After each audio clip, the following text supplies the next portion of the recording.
Hello everyone, good morning সবাইকে। আশা করি আমার ভয়েস শোনা যাচ্ছে এবং স্ক্রিনেও দেখা যাচ্ছে। তো অনেকদিন পরেই তোমাদের সঙ্গে আবার যোগাযোগ নতুন একটা ভিডিও নিয়ে। তো ফার্স্ট অফ অল আমরা যেটা নিয়ে ডিসকাস করবো আজকে সেটা হচ্ছে ল্যান্থানাইট কনস্ট্রাকশন। আজকে আমরা অ্যাটমিক রেড্ডিতে তো ঢুকবো, তার আগে আমরা বেশ কয়েকটা জিনিস দেখবো। একটা হচ্ছে ল্যান্থানাইট কনস্ট্রাকশন, আরো বেশ কয়েকটা জিনিস আমরা নিয়ে একটুখানি ডিসকাস করবো। আর একটা হচ্ছে পেনিট্রেশন অফ অরবিটস, অরবিটের যে সমস্ত পেনিট্রেশন গুলো হয় সেগুলো নিয়ে আমরা একটু ডিসকাস করবো, ঠিক আছে?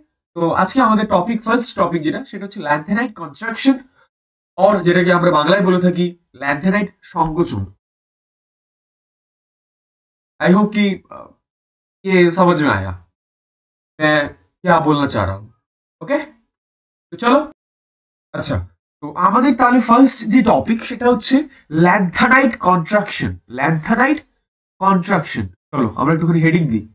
আমাদের ফার্স্ট টপিক যেটা সেটা হচ্ছে ল্যান্থানাইট কনস্ট্রাকশন।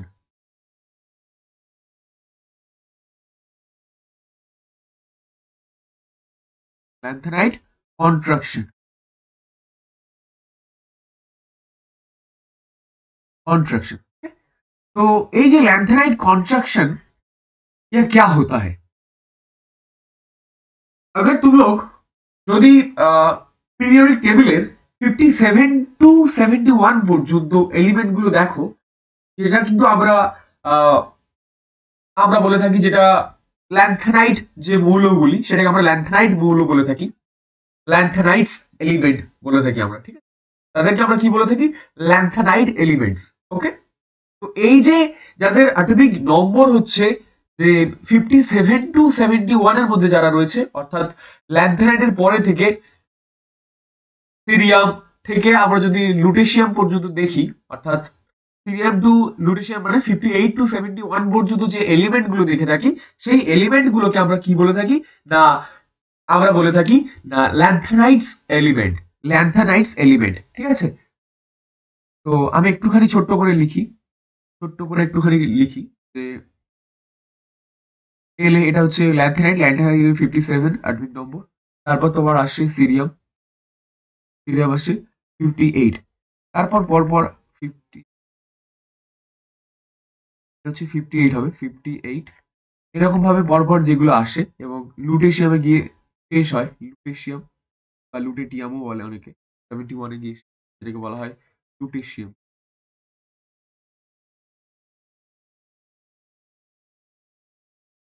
লুটেশিয়াম, লুটেশিয়াম, আর এটাকে বলা হয় সিরিয়াম। এটাকে কি বলা হয়? না সিরিয়াম,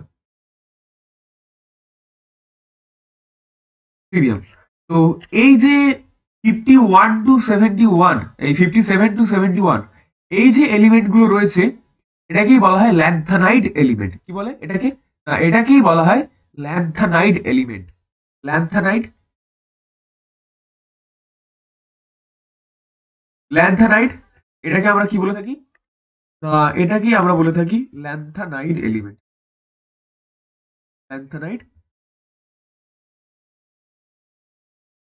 এলিমেন্টস, ওকে, এটাকে আমরা বলে থাকি ল্যান্থানাইড এলিমেন্টস। তো এই যে মৌলগুলি রয়েছে বা এই যে এলিমেন্ট গুলো রয়েছে, अगर हम लोग পিরিয়ডিক টেবিলকে, অর্থাৎ আমরা যদি পিরিয়ডিক টেবিলের if we move from left to right side, আমরা যদি বাম দিক থেকে ডান দিকে যাই या फिर बाएं से दाएं तरफ अगर हम जाए पीरियोडिक टेबल के, तब क्या होगा? तब ये जो ল্যান্থেনাইড এলিমেন্টস है, অর্থাৎ এই যে ল্যান্থেনাইড যে এলিমেন্ট গুলো রয়েছে, এদের যে পারমাণবিক এবং আয়নিক ব্যাসার্ধ, অর্থাৎ atomic Reddy and ionic Reddy, atomic Reddy and ionic Reddy, ये क्या होगा? ना ये डिक्रीज होगा। ये क्या होगा? ना ये डिक्रीज होगा। इसका मतलब क्या है? ये এই যে পারমাণবিক এবং আয়নিক ব্যাসার্ধ সেটা কিন্তু ক্রমাগত হ্রাস পায়। তাহলে আমরা এটা একটু ছোট্ট করে ইংলিশে আমরা একটু লিখবো। কি লিখবো? The lanthanide contraction is a steady, is a steady decreases. আমরা একটুখানি লিখি, আমরা একটুখানি অন্য কালি দিয়ে লিখি। Lanthanide contraction is contraction is the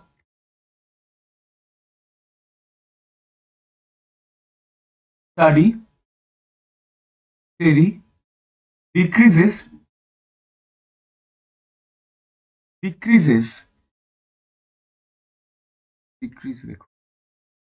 decrease in the atomic and ionic gradient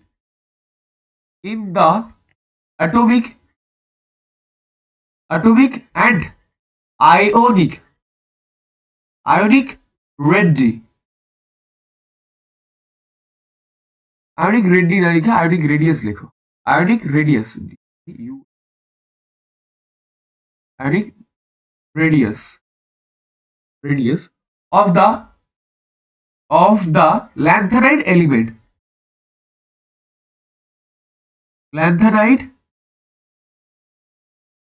lanthanide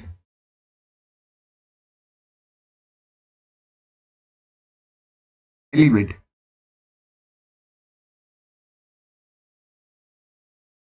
as you move from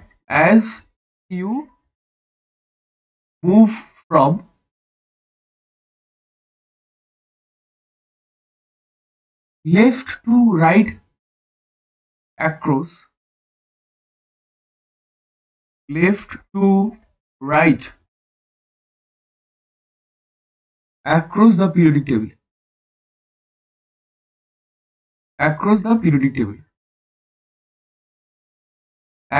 the periodic table ওকে তাহলে আমরা কি বললাম না আমি এটাই বললাম যে আমরা যদি পিরিয়ডিক টেবিলে अगर मैं एक पीरियोडिक टेबल के लेफ्ट टू राइट साइड जाऊं तब ये जो लैंथेनाइड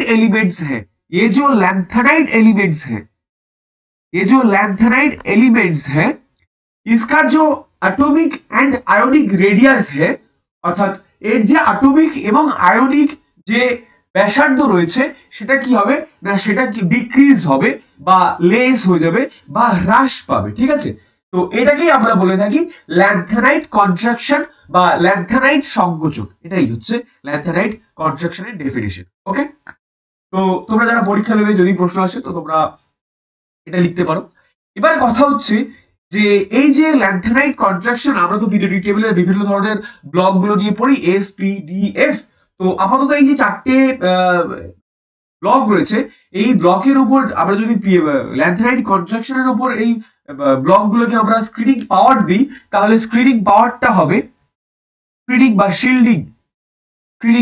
শিল্ডিং এফেক্ট বলতে পারো শিল্ডিং পাওয়ারও বলতে পারো কোনো সমস্যা নেই শিল্ডিং পাওয়ার বা স্ক্রিনিং পাওয়ার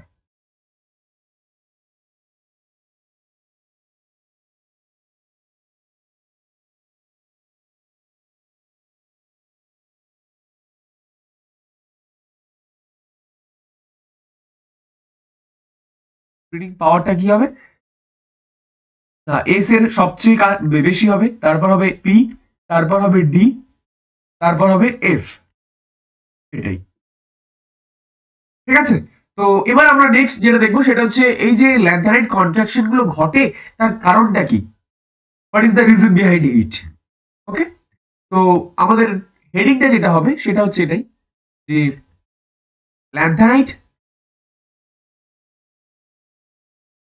lanthanide contraction causes অনেক কারণই হয় তো আমরা একটা দুটো কারণ নিয়ে আমরা ডিসকাস করব সব জানার দরকারও নেই ঠিক আছে তো ফার্স্ট যেটা সেটা হচ্ছে নিউক্লিয়ার চার্জ ইনক্রিজেস আমরা যদি একটা পিরিয়ডিক টেবিলের লেফট টু রাইট সাইডে যাই আমরা যদি এই ল্যান্থানাইড যে সিরিজটা রয়েছে সেই সিরিজটার যদি বাম দিক থেকে ডান দিকে যাই ঠিক আছে ল্যান্থানাইড যে সিরিজটা রয়েছে এই যে 57 টু কত ছিল 71 আমরা যদি এটার লেফট টু রাইট সাইডে যাই left to right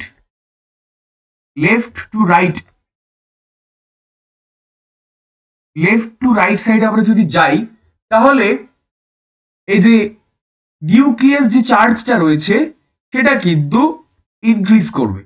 nuclear charge যেগুলো রয়েছে সেই নিউক্লিয়ার চার্জ কিন্তু ইনক্রিজ করবে। নিউক্লিয়ার চার্জ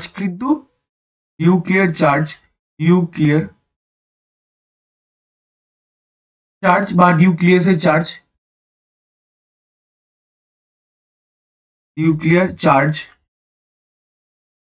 কি হবে না ইনক্রিজ করবে, যার ফলে কিন্তু ল্যান্থানাইট সংকোচনটা বা ল্যান্থানাইট কন্ট্রাকশনটা ঘটে। ঠিক আছে, তাহলে ফার্স্ট টপিক আমরা মানে হেডলাইনটা আমরা কি দেবো না nucleus charge increases.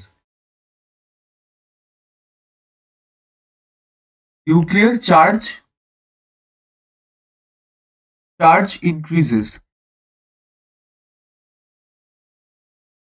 Nuclear charge কি হচ্ছে না ইনক্রিজেস। ওকে, তো এটা হচ্ছে আমাদের ফার্স্ট রিজন। এবার আমরা যদি দেখি আরেকটা ইম্পর্টেন্ট থাকে, সেটা হচ্ছে poor shielding of 4f element. Poor shielding of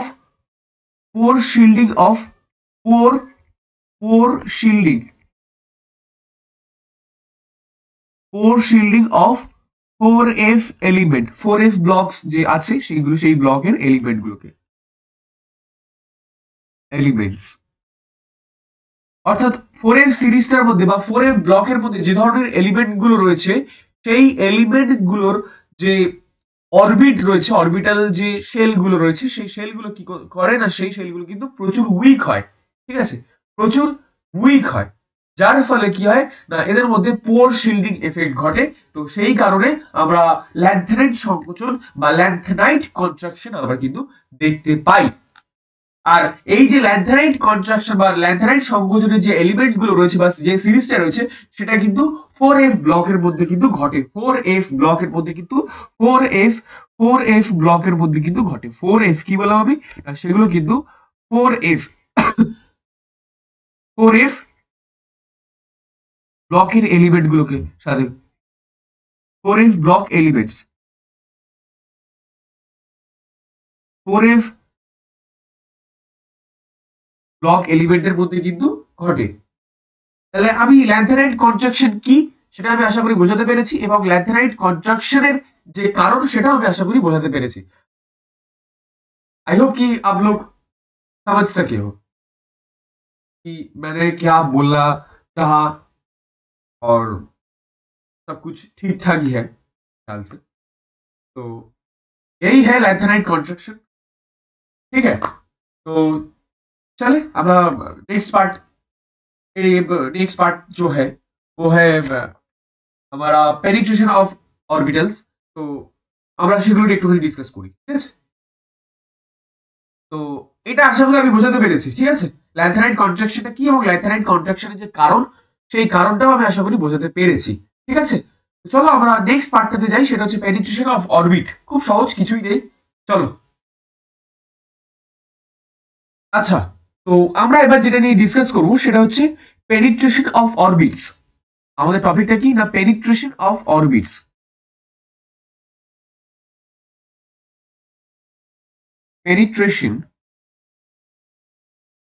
penetration of orbits বা অরবিটালস বলতে পারো। Orbitals, penetration of orbitals. Okay, এটা কি পেনিট্রেশন অফ অরবিটাল বলতে কি? পেনিট্রেশন মানেই হচ্ছে ক্লোজনেস। ঠিক আছে, ক্লোজনেস, এটার মানেই হচ্ছে কি না এটার মানেই হচ্ছে ক্লোজনেস।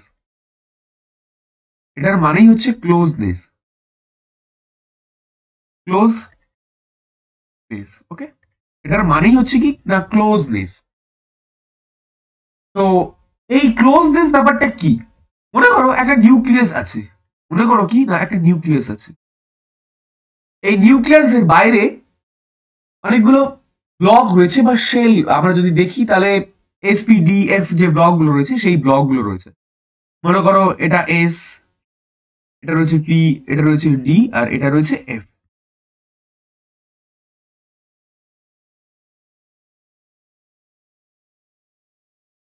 এরকম ভাবে ব্লকগুলো রয়েছে। এবার সবচেয়ে কাছে কে রয়েছে? সবচেয়ে কাছে এস ব্লক রয়েছে। এই নিউক্লিয়াসের রেসপেক্টে কে কাছে রয়েছে? এস, তারপর কে রয়েছে? পি, আর সবচেয়ে দূরে কে রয়েছে? F R D.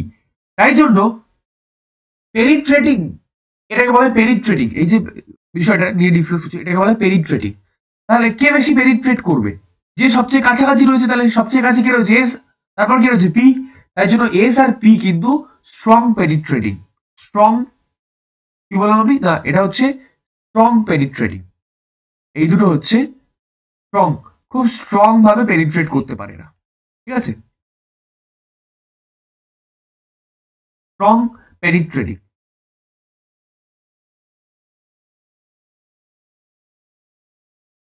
পেনিট্রেটিং। আর এটা কি হবে? এটা যেহেতু দূরে রয়েছে, তাই জন্য এই দুটো কি হবে না? Poorly penetrating. Poorly poorly penetrating. Poorly penetrating. Penetrating. Penetrating. Okay. তো এবার এই যে পেনিট্রেশন এফেক্ট, এটাই হচ্ছে যে যে ব্লকগুলো, সব ব্লকের এলিমেন্ট গুলো কাছাকাছি থাকবে, তাদের পেনিট্রেশন পাওয়ার বা পেনিট্রেশন এফেক্ট বা পেনিট্রেটিং এফেক্ট এগুলো কিন্তু অনেকটাই বেশি থাকে, মানে খুব স্ট্রং থাকে। এটাই হচ্ছে ব্যাপার। এখানে আর কিছু তেমন ভাবে নতুন করে জানার দরকার নেই। ঠিক আছে, এবার এটা এখান থেকে একটা নর্মাল একটা জিনিস আছে, খুব সিম্পল একটা জিনিস, সেটা হচ্ছে যে পেনিট্রেশন পাওয়ার যদি দেখি আমরা, তো এই যে ব্লক গুলো নিয়ে কথা বললাম, এস পি ডি এফ, তো এদের মধ্যে পেনিট্রেশন পাওয়ার যদি দেখা যায়, সেটা হচ্ছে কাদের পাওয়ার সবচেয়ে বেশি, কার পাওয়ার সবচেয়ে বেশি? যে সবচেয়ে কাছাকাছি রয়েছে, যে সবচেয়ে কাছে রয়েছে, তাহলে সবচেয়ে কাছে কে রয়েছে? নিশ্চয়ই আমাদের এস রয়েছে, তাই জন্য এস এর পেনিট্রেশন পাওয়ার কিন্তু সবচেয়ে বেশি। তাই জন্য আমরা এখানে লিখবো যে penetration power equals to penetration penetration power S এর সবচেয়ে বেশি, তারপর কি পি, তারপর কি ডি, তারপর কি আসে? এফ। এই হচ্ছে আমাদের পেনিট্রেশন। ঠিক আছে, তো এখান থেকে তেমন খুব একটা বেশি কিছু কোশ্চেন আসে না। আমি দেখছি যদি আসে তো আমি পাঠিয়ে দেবো তো। ঠিক আছে, তো এখান থেকে দুটো একটা দুটো প্রশ্ন হয়তো আসতে হবে, তো তোমাদেরকে সেগুলো একটু মুখস্থ করতে হবে।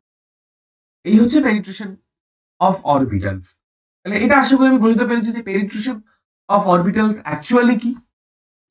একটা নিউক্লিয়াসকে কেন্দ্র করে এক একটা নিউক্লিয়াসের যদি রেসপেক্টে আমরা যদি যে ব্লকগুলো রয়েছে এসপিডিএফ, পিরিয়ডিক টেবিলের যে ব্লকগুলো রয়েছে, সেই ব্লকগুলো যদি সাজানো হয় এসপিডিএফ, তো এস আর পি এর মধ্যে খুব স্ট্রং পেনিট্রেটিং পাওয়ার দেখা যায় বা পেনিট্রেশন পাওয়ার দেখা যায়।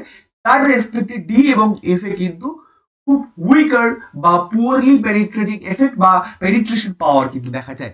যার ফলে আমরা যদি এখানে পেনিট্রেশন পাওয়ারটা ক্যালকুলেট করার চেষ্টা করি, তাহলে কার পেনিট্রেশন পাওয়ার সবচেয়ে বেশি? এস এর বেশি। তাহলে এস এর বেশি মানে এটা আমি বলেছিলাম পেনিট্রেশন পাওয়ার মানেই হচ্ছে পেনিট্রেশন অফ অরবিটালস মানেই হচ্ছে কি না, ক্লোজ দিস। তাহলে সবচেয়ে কাছে কে রয়েছে? এস।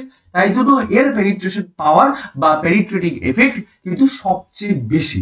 ওকে, এবার আমরা যেটাতে যাব সেটা হচ্ছে অ্যাটমিক রেডিয়াস, পারমাণবিক ব্যাসার্ধ। ঠিক আছে, অ্যাটমিক রেডিয়াস নিয়ে কথা বলবো। খুব ভালো একটা, মানে খুব ইন্টারেস্টিং জিনিস। ঠিক আছে, এখান থেকে কিছু কোশ্চেন আনসার আসে যেগুলো আমি সলভ করাবো। চলো, খুব ইন্টারেস্টিং জিনিস, খুবই সহজ, খুবই ইন্টারেস্টিং। চলো, আচ্ছা, আমরা এবার যেটা নিয়ে ডিসকাস করব সেটা আমি কি বললাম না, সেটা হচ্ছে তোমাদের অ্যাটমিক রেডিয়াস। সেটাকে কি বলা হয় না, সেটাকে বলা হয় অ্যাটমিক রেডিয়াস। সেটাকে আমরা কি বলছি না, অ্যাটমিক রেডিয়াস বলছি। ওকে, তো আমরা সেটা নিয়ে একটুখানি ছোট্ট করে ডিসকাস করি, দেখি কেমন কি জিনিসপত্র রয়েছে। ঠিক আছে, চলো আমরা তাহলে একটুখানি অ্যাটমিক রেডিয়াস নিয়ে একটুখানি কথাবার্তা বলি। আমরা আমাদের হেডিং যেটা দেবো সেটা হচ্ছে অ্যাটমিক রেডিয়াস। আমাদের টপিক যেটা সেটা হচ্ছে atomic radius. Atomic radius. Radius, এই অ্যাটমিক রেডিয়াসটা কি না, অ্যাটমিক রেডিয়াস হচ্ছে কোন একটা অ্যাটমের, কোন একটা অ্যাটমের যে নিউক্লিয়াস থাকে, সেই নিউক্লিয়াস থেকে আউটার মোস্ট ইলেকট্রন যে শেল রয়েছে, সেই শেলের মধ্যে যে ডিসটেন্স, সেটাই হচ্ছে অ্যাটমিক রেডিয়াস। এটা আমরা একটুখানি যদি ভদ্র ভাষায় বলি তাহলে কি হয়, the distance from the distance from the কি বললাম আমি, the distance from the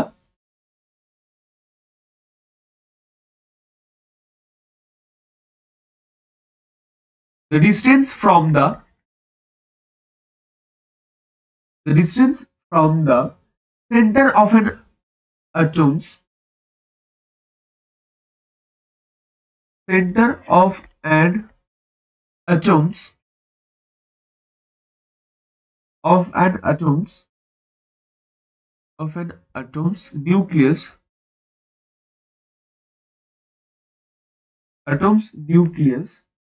to the outermost electron shell. Electron এটাই। তাহলে অ্যাটমিক রেডিয়াসটা কি? আশা করি আমি বোঝাতে পেরেছি।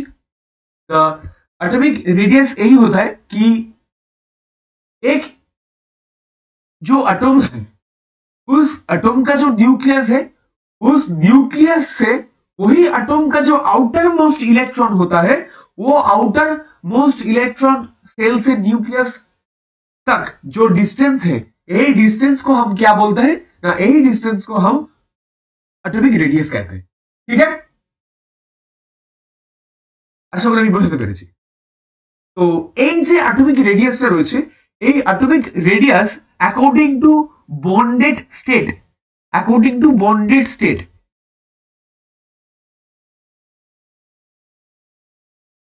according to the bonded state এটা প্রধানত চার প্রকার হয়। নাম্বার 1 যেটা হয় সেটাকে আমরা কি বলে থাকি না ভ্যান্ডারওয়াল রেডিয়াস বলা হয়। কি বলা হয় না ভ্যান্ডারওয়াল রেডিয়াস। নাম্বার 2 যেটাকে বলা হয় কি বলে না মেটালিক, এটাকে আমরা কি বলে থাকি না মেটালিক রেডিয়াস।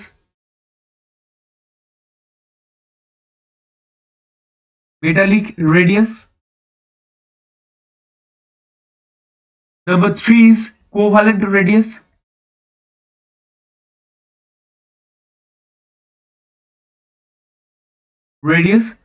আর নাম্বার 4 যেটা সেটাকে কি বলে না আয়োনিক রেডিয়াস। ওকে, তো এই পার্টগুলো কিন্তু খুব ইম্পর্টেন্ট। এর মধ্যে আয়োনিক রেডিয়াস থেকে পরীক্ষায় কিন্তু কোশ্চেন আসে, ভেরি ভেরি ইম্পর্টেন্ট। এবং কোভালেন্ট রেডিয়াসটাও তাই, খুব ইম্পর্টেন্ট কিন্তু এটাও কিন্তু ইম্পর্টেন্ট। এটা আমি একটা স্টার দিচ্ছি, বাট সবচেয়ে বেশি ইম্পর্টেন্ট যেটা সেটা হচ্ছে এই আয়োনিক রেডিয়াস। খুব ইম্পর্টেন্ট মানে মারাত্মক ইম্পর্টেন্ট, পরীক্ষার প্রশ্ন আসে এরকম একটা। ঠিক আছে, তো আমরা এই চারটে রেডিয়াস সম্পর্কে একটুখানি ডিসকাস করব। ঠিক আছে, চলো আমাদের ফার্স্ট যে টপিক সেটা হচ্ছে কি না সেটাকে আমরা বলে থাকি ভ্যান্ডার ওয়ালস রেডিয়াস। আমাদের ফার্স্ট যেটা রেডিয়াস সেটা কি না ভ্যান্ডার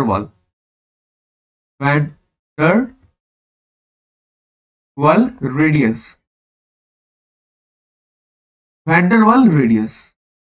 তো এই ভ্যান্ডারওয়াল রেডিয়াসটা কি? ভ্যান্ডারওয়াল রেডিয়াসটা যেটা হয় সেটা জেনারেলি কোনো বন্ডের মাধ্যমে হয় না, উইদাউট এনি বন্ড ঘটে,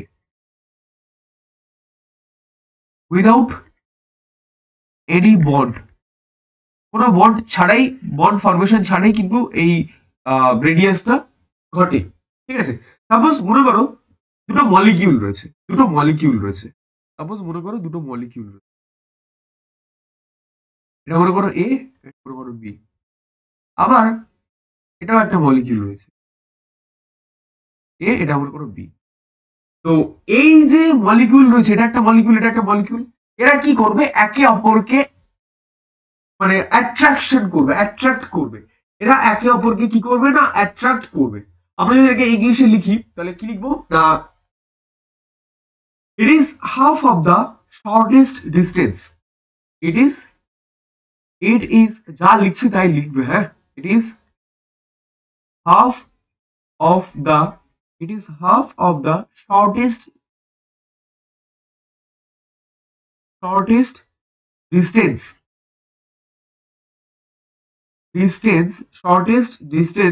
to which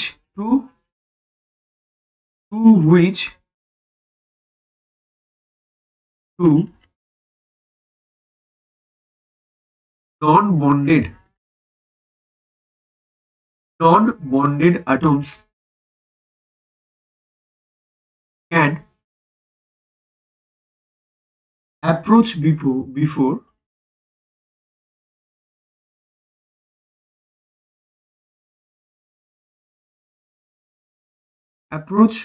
before repulsion between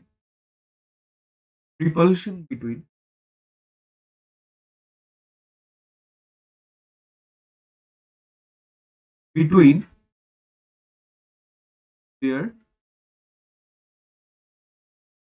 electron clouds come into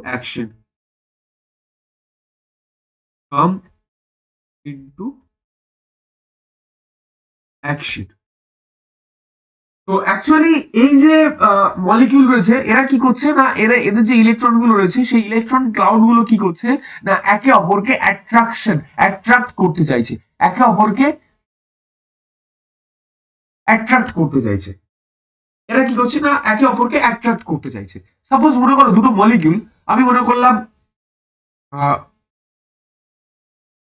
এটা মনে করো একটা মলিকিউল এটাকে আমি H2 ধরছি এটাকেও আমি H2 ধরছি দুটো সেম মলিকিউলের মধ্যেই কিন্তু হয় ঠিক আছে হবে তো এরা যতটুকু কাছাকাছি আসতে পেরেছে এর থেকে আর বেশি কাছে আসতে পারে না যতটুকু কাছে আসার এরা কাছে এসেছে একে অপরের তো এই যে ডিস্টেন্সটাকে আমরা কি বলে থাকি না ডিস্টেন্স অফ ভ্যান ডার ওয়াল বলে থাকি বা এটাকে আমরা অনেকে বলে থাকে যে DH2H2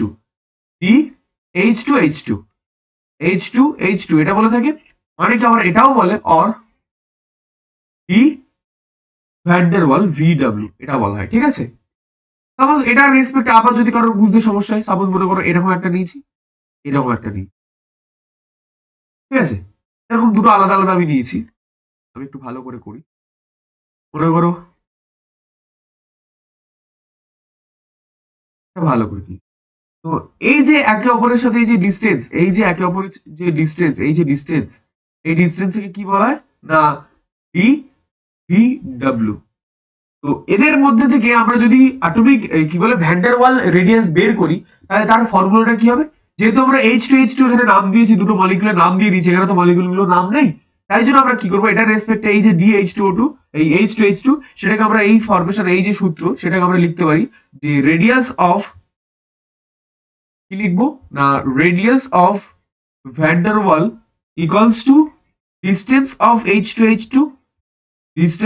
H2H2 বাই 2 এটা লিখতে পারো আর যদি তুমি এই রেসপেক্টে লেখো তাহলে তুমি এটাও লিখতে পারো যে radius of van der Waal equals to distance between van der Waals by 2 অর্থাৎ এদের মধ্যে যে ডিস্টেন্সটা রয়েছে সেটাকে বলা হয় কি না ভ্যান ডার ওয়াল ডিস্টেন্স এই যে ডিস্টেন্স এটাকে বলা হয় ভ্যান ডার ওয়াল ডিস্টেন্স তো এই যে হাইড্রোজেন যে মলিকিউল গুলো রয়েছে এদের মধ্যে যে ডিস্টেন্স সেটাকে আমরা কি বলে থাকি না ভ্যান ডার ওয়ালস ডিস্টেন্স ঠিক আছে তো সেটাকে আমরা 2 দিয়ে ভাগ করে দিলেই আমরা কি পাবো না আমরা কিন্তু ভ্যান ডার ওয়াল রেডিয়াস পেয়ে যাব ঠিক আছে তো সেটাকে আমরা কিন্তু ভ্যান ডার ওয়াল রেডিয়াস পেয়ে যাবো তো এই হচ্ছে আমাদের ভ্যান ডার ওয়াল রেডিয়াস আমাদের আর বেশি কিছু নেই তো এই হচ্ছে ভ্যান ডার ওয়াল রেডিয়াস আমরা পরের পার্টটা নিয়ে ডিসকাস করবো এবার আমরা মেটালিক রেডিয়াসে যাব মেটালিক রেডিয়াসটাও খুব একটা আহামরি কিছু নেই সেটাও খুবই সহজ তবে হ্যাঁ একটা কথা বলে রাখি এই যে অ্যাটমিক এই যে ভ্যান ডার ওয়াল রেডিয়াসটা রয়েছে এর ইউজেসটা একটুখানি বলে রাখি কোথায় ইউজ করা হয় ইউজেস এর ব্যবহার কোথায় ব্যবহৃত হয় এটা জেনারেলি নোবেল গ্যাস বা ইনার্ট গ্যাসের ক্ষেত্রে ইউজ করা হয় অর্থাৎ গ্রুপ 18 যে সমস্ত এলিমেন্ট গুলো রয়েছে তাদের ক্ষেত্রে ইউজ হয় ইনার্ট গ্যাসেস অর যেটাকে বলে থাকি কি নোবেল গ্যাসেস অর্থাৎ গ্রুপ নম্বর যাদের 18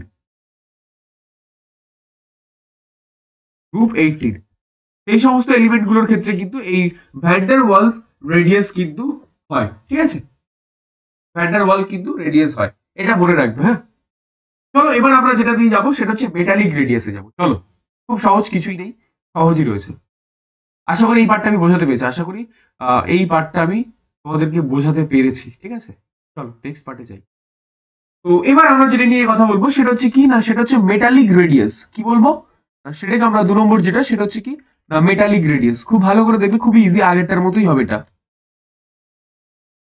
মেটালিক রেডিয়াস, ঠিক আছে, কিছু নেই, খুবই সহজ। মনে করো একটা প্লেট রয়েছে, সেই প্লেটের উপর, ঠিক আছে, সেই প্লেটের উপর মেটাল গুলো কিভাবে আছে দেখো, খুব ভালো করে দেখবে। মেটাল গুলো এইরকম ভাবে থাকে, একে অপরের সঙ্গে এরকম ভাবে জুড়ে থাকে। আবার সেম ভাবে এই যে একে অপরের সঙ্গে জুড়ে থাকে, এইভাবে এইভাবে কিন্তু এরা থাকে। খুব একটা আঁকতে ভালো নই, মানে আঁকতে ভালো পারি না, তো এইরকম আর কি। তো এইরকম ভাবে কি করে না মেটাল গুলো, মেটালের যে এই যে এলিমেন্ট গুলো, এরা কি করে, মেটাল গুলো একে অপরের সঙ্গে এইরকম ভাবে থাকে। এবার মনে করো এটাকে আমি কোনো একটা প্লেটের মধ্যে রাখলাম, প্লেটের মধ্যে রাখলে আমি বড় বড় করে আঁকলাম চারটে। এই যে এরা কি করবে, একে অপরকে তো অ্যাট্রাক্ট করবে, একে অপরকে কি করবে না টানবে তো। আর মেটাল হ্যাজ ফ্রি ইলেকট্রন, সবসময় জানবে মেটালের কিন্তু সবসময় ফ্রি ইলেকট্রন থাকে। তো এই ফ্রি ইলেকট্রন গুলো কি করে, মুভ করে। তো এরা একে অপরকে অ্যাট্রাক্ট করে। এরা কি করে না, এরা একে অপরকে অ্যাট্রাক্ট করবে, মানে কাছে টানার চেষ্টা করে, ঠিক আছে, নিজেদেরকে কাছে টানার চেষ্টা করে। তো এই যে মেটাল থেকে এই যে মেটাল পর্যন্ত যে ডিস্টেন্স, এই মেটাল থেকে এই মেটাল পর্যন্ত এই যে ডিস্টেন্স, এটাকে কি বলা হয় না, এটাকে বলা হয় ডিএমএম, এটা বলা হয়, ঠিক আছে, এটাকে বলা হয় ডিএমএম, ঠিক আছে। এটাকেও সেম তাই বলা হয়, আমি জাস্ট বড় করে বোঝানোর চেষ্টা করি, আর কিছুই না। এই যে ডিস্টেন্স, এটা কি বলা হয় না ডিএমএম, অর্থাৎ এই যে মেটালের মধ্যে যে ডিস্টেন্স, সেটাই বলা হয়। বা অনেকে শুধু এম ও লেখে, ডিএম মানে শুধু ডিএম এটাই লিখে, ডিস্টেন্স অফ মেটালস, এটাও লিখতে পারো। তো বোথ আর কারেক্ট, তো যেটা খুশি লিখতে পারো। তো এর যে ফর্মুলা, সেই ফর্মুলাটা কি, তো ফর্মুলাটা হচ্ছে রেডিয়াস অফ, ফর্মুলাটা হচ্ছে এটাই যে রেডিয়াস অফ মেটাল বা metallic radius equals to distance of metal by 2। এটাই হচ্ছে ফর্মুলা, আর কিছুই না, এটাই হচ্ছে এর ফর্মুলা, ঠিক আছে। তাহলে ফর্মুলাটা তো আমরা বের করলাম, আমরা এটাও তো লিখলাম। তবে আমরা একটা স্টেটমেন্ট একটুখানি ছোট্ট করে দিয়ে দিই, ছোট্ট করে একটা স্টেটমেন্ট দিয়ে দিই। It is half of the distance between, it is half of the distance between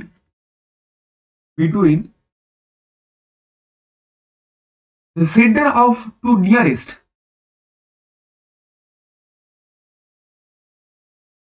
of two nearest neighbors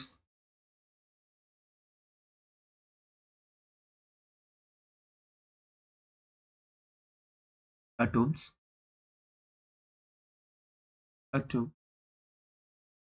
in the solid metal, in the solid metal, in the solid metal, in the solid metal consisting of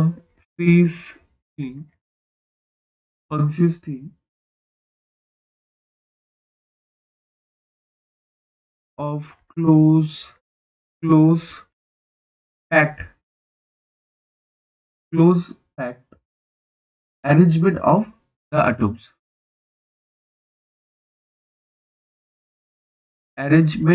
the atoms, ওকে। তো actually এটাই বলছে যে এই যে একটা পুরো মেটালের যে মানে পুরো একটা কি বলে ওই থাম টাইপের থাকে। তো সেই মেটালগুলোর মধ্যে সবচেয়ে কাছাকাছি অবস্থিত যে দুটো মেটাল থাকে, অর্থাৎ এই দুটো বা এই দুটো বা এই দুটো বা এই দুটো, এই যে দুটো মেটাল রয়েছে, সেই দুটো মেটালের মধ্যে যে ডিস্টেন্স রয়েছে সেটাকেই বলা হয় আমরা মেটালিক রেডিয়াস বলে থাকি, ঠিক আছে। আর সেটারই গাণিতিক ফর্মুলা, যেটা মানে ম্যাথামেটিক্যাল যে ফর্মুলা, সেটা হচ্ছে এটা, ঠিক আছে। আমরা এইভাবে মেটালিক রেডিয়াস বের করে থাকি, ওকে। তো এই যে মেটালিক রেডিয়াস আর ভ্যান ডার ওয়ালস রেডিয়াস, এখান থেকে কোশ্চেন আসে না, আমি আবারও বলছি, বাট তোমাদেরকে জানতে হবে, ঠিক আছে। কোভ্যালেন্ট রেডিয়াস থেকে পরে আমরা ডিসকাস করব 3 নম্বর যেটা, সেটা হচ্ছে কোভ্যালেন্ট রেডিয়াস। এখান থেকেও খুব একটা প্রশ্ন আসে না, একটা দুটো আসলেও আসতে পারে, না আসার চান্স প্রবল। তবে হ্যাঁ, আয়োনিক রেডিয়াস থেকে কিন্তু কোশ্চেন পাবে, আয়োনিক রেডিয়াস থেকে কোশ্চেন পাবেই পাবে, কারণ আয়োনিক রেডিয়াসটাই সবচেয়ে ইম্পর্টেন্ট। ওকে, চলো আমরা নেক্সট যেটাতে যাবো সেটা হচ্ছে 3 নম্বর, আমাদের কোভ্যালেন্ট রেডিয়াস। আমরা যাবো কোভ্যালেন্ট রেডিয়াস 3 নম্বর পজিশনে, সেটা হচ্ছে কোভ্যালেন্ট রেডিয়াস। আমাদের 3 নম্বর যেটা রয়েছে কি না, 3 নম্বর যেটা রয়েছে সেটা হচ্ছে covalent radius. Covalent radius,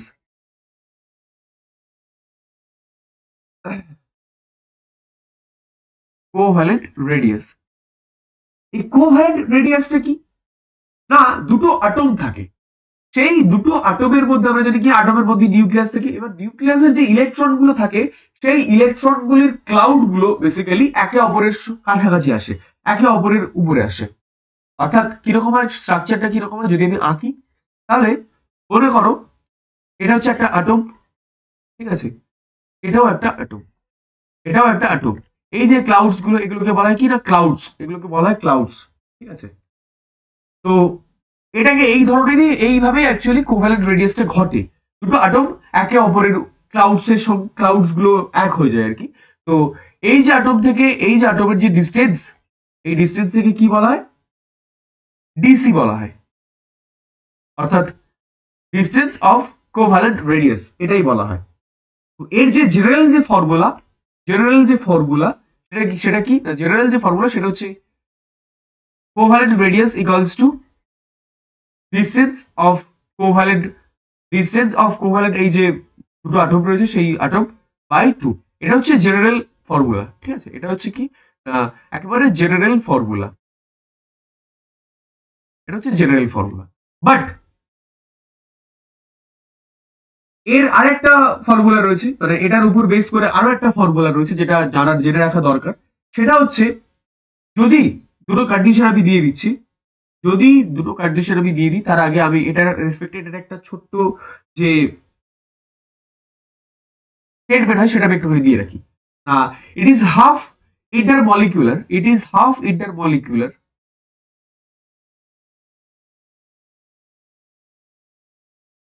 it is half intermolecular distance between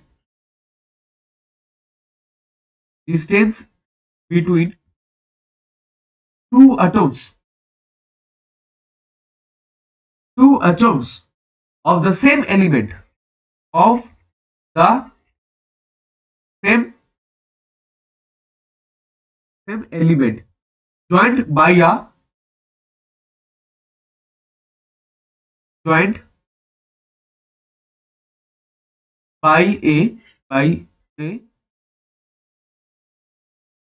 single covalent bond, covalent bond। অর্থাৎ আমি কি বলেছি না, হাফ ইন্টারমলিকিউলার যে অ্যাটম রয়েছে সেই অ্যাটমগুলোর মধ্যে যে ডিসটেন্স রয়েছে, তবে হ্যাঁ এই অ্যাটমগুলো কিন্তু সেম হতে হবে। যদি অ্যাটমগুলো সেম হয় তাদের রেসপেক্টে জেনারেল রুল যেটা সেটা হচ্ছে এটা, যদি এই যে এটা কিন্তু মাথায় রাখবে যে সেম এলিমেন্ট, এই যে এই কথাটা মাথায় রাখবে, সেম এলিমেন্ট, এটা কিন্তু কথায় মাথায় রাখবে, সেম এলিমেন্ট। সেম এলিমেন্ট হলে এই সূত্রটা হবে। যদি ডিফারেন্ট এলিমেন্ট হয়, তো অ্যাটম আর ডিফারেন্ট, মানে যদি আলাদা আলাদা অ্যাটম হয় তার ক্ষেত্রে কি হবে, মনে করো এ আর বি রয়েছে, তার ক্ষেত্রে কি হবে সেটা নিয়ে আমি একটুখানি ডিসকাস করব। কিছু কন্ডিশন রাখতে হবে না। যদি দেখো এই যে দুটো মলিকিউল অ্যাটম রয়েছে, এই যে অ্যাটম রয়েছে, এই অ্যাটমগুলোর যদি দুটো অ্যাটম সেম হয় তাহলে তার ইলেকট্রোনেগেটিভিটিও সেম। মনে করো এখানে হাইড্রোজেন রয়েছে, এখানে হাইড্রোজেন রয়েছে, তাহলে দুজনেরই তো ইলেকট্রোনেগেটিভিটি সেম। এবার যদি আমরা এ আর বি নিই, মনে করো হাইড্রোজেন আর হিলিয়াম নিয়ে নিলাম, তাহলে দুজনের কি হবে, নেগেটিভিটি সেটা কি হবে, সেটা তো আলাদা হয়ে যাবে, ইলেকট্রোনেগেটিভিটি আলাদা হয়ে যাবে। মানে যদি অ্যাটমস আর আলাদা হয়, যদি অ্যাটমস আলাদা হয় তার ইলেকট্রোনেগেটিভিটিও হ্রাস পাবে। তাহলে আমরা কি লিখবো না, if condition, if atoms are different, মনে করো এ আর বি, এ আর বি রয়েছে, মনে করো এ আর বি রয়েছে। এই যে ডিস্টেন্স, এটাকে কি বলবো? এই যে ডিস্টেন্স, এই ডিস্টেন্সটা বের করার ফর্মুলা যেটা, সেটা হচ্ছে DAB, অর্থাৎ distance of AB equals to radius of A plus radius of B। এটাই হচ্ছে ফর্মুলা। যদি আলাদা মলিকিউল হয় বা অ্যাটমস আর আলাদা হয়, যদি অ্যাটমস আলাদা হয় তাহলে এটা হবে, ঠিক আছে? আর যদি সেই অ্যাটমস গুলোর মধ্যে ইলেকট্রোনেগেটিভিটি যদি আলাদা হয়, যদি, তাহলে আমরা কি লিখবো? যদি আমরা পরের পাতায় লিখবো যে it is due to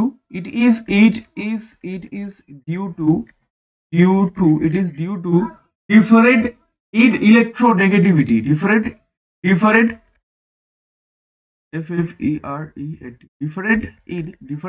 in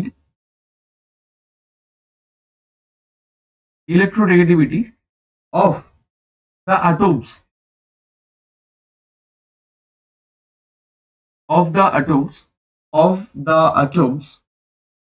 leading to polar character, leading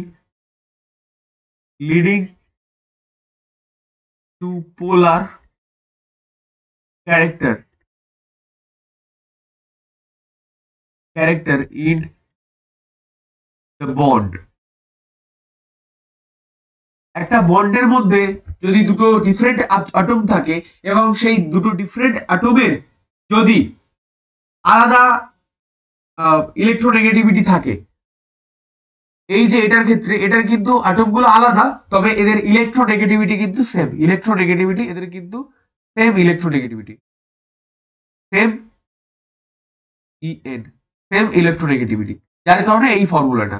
যদি আলাদা ইলেকট্রোনেগেটিভিটি হতো, অর্থাৎ দুটো, এটার ক্ষেত্রে এই যে কন্ডিশন, এটার ক্ষেত্রে কিন্তু আলাদা অ্যাটমস এবং একই ইলেকট্রোনেগেটিভিটি, বাট এটার ক্ষেত্রে আলাদা অ্যাটম, তার সাথে সাথে নেগেটিভিটিও আলাদা, ঠিক আছে? এটা কিন্তু মাথায় রাখবে। ওটার ক্ষেত্রে শুধুমাত্র অ্যাটমটা আলাদা ছিল, বাট ইলেকট্রোনেগেটিভিটিটা কিন্তু সেম ছিল, বাট এটার ক্ষেত্রে অ্যাটমও আলাদা, ইলেকট্রোনেগেটিভিটিও আলাদা। তার ক্ষেত্রে তাহলে এর সূত্রটা কি হবে? না, এর সূত্রটা হবে distance of A minus B equals to radius of A plus radius of B minus 7 into electronegativity of A minus electronegativity of B, এটা তাহলে এটা আসলে আমি বুঝতে পেরেছি। যদি অ্যাটম আলাদা হয় এবং তাদের ইলেকট্রোনেগেটিভিটি আলাদা হয়, তাহলে কি হবে? এই ফর্মুলাটা হবে। আর যদি অ্যাটমটা আলাদা, তাদের ইলেকট্রোনেগেটিভিটি সেম, তাহলে এই ফর্মুলাটা হবে। ওকে?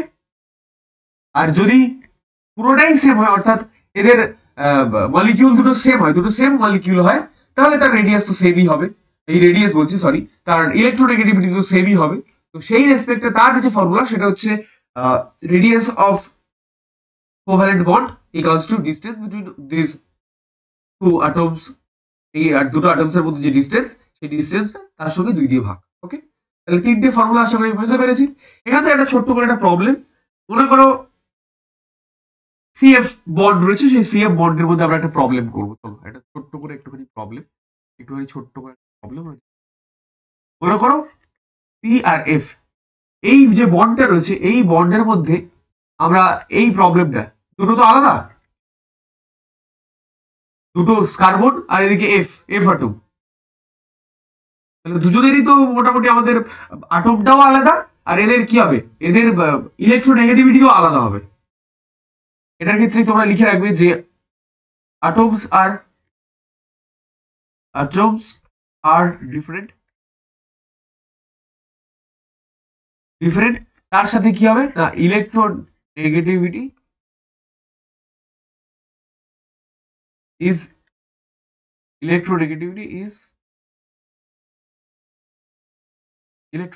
কি হবে? Electronegativity is different, ঠিক আছে? তো তার রেসপেক্টে আমাদের ফর্মুলাটা কি আছে? ফর্মুলাটা আমরা জানি।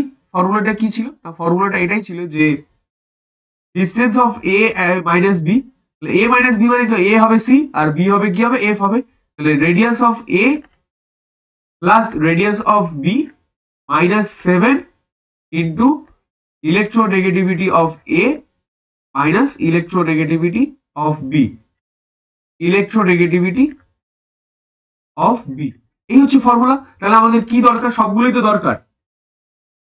ডিস্টেন্স অফ এ বি বের করতে গেলে অর্থাৎ ডিস্টেন্স অফ সিএফ যদি আমরা বের করতে চাই তাহলে কি আমাদের কি কি দরকার? রেডিয়াস অফ এ দরকার। রেডিয়াস অফ এ মানে কি? Radius of C. তাহলে আর সি প্রবলেমের মধ্যে বলে দেওয়া হয়েছে আর সি কত? আর সি হচ্ছে তোমার 77 পিএম।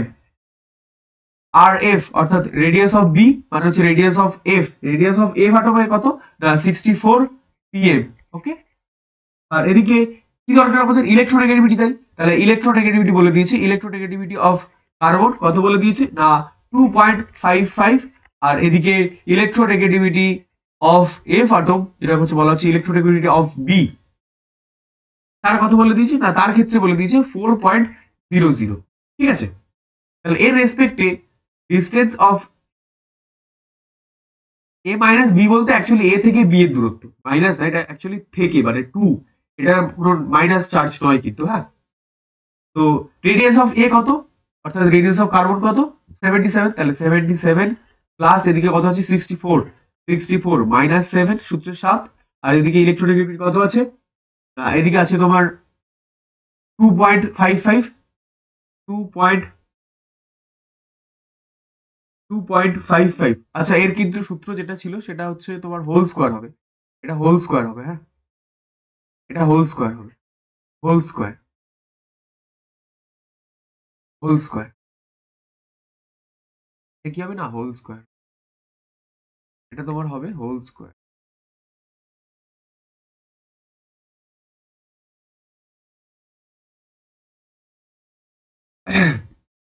তাহলে হোল স্কোয়ার করলে কত হবে এখানে?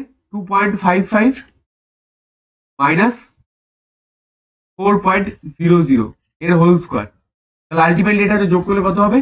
74 আর এদিকে তোমার 77 আর 64 মানে হচ্ছে 141। তো হ্যাঁ 141। 141 মাইনাস 7 ইন্টু কত হবে না 1. এটা যদি বিয়োগ করি কত হবে? 4 তো 1.45 হবে। 1.45 মাইনাস 1.45 তার হোল স্কোয়ার। তাহলে এটা যদি আমরা গুণ করি কত হবে? 141 মাইনাস, যদি একটুখানি আমরা ক্যালকুলেটরটা ইউজ করবো, তোমরা প্রত্যেকে কিন্তু ক্যালকুলেটরটা ইউজ করবে। ক্যালকুলেটর ইউজ করলে হয়ে যায়। 7 হচ্ছে 14 পয়েন্ট কত এসছে না 14.7175 এটা। তাহলে এটা যদি বিয়োগ করি তাহলে কত পাবো?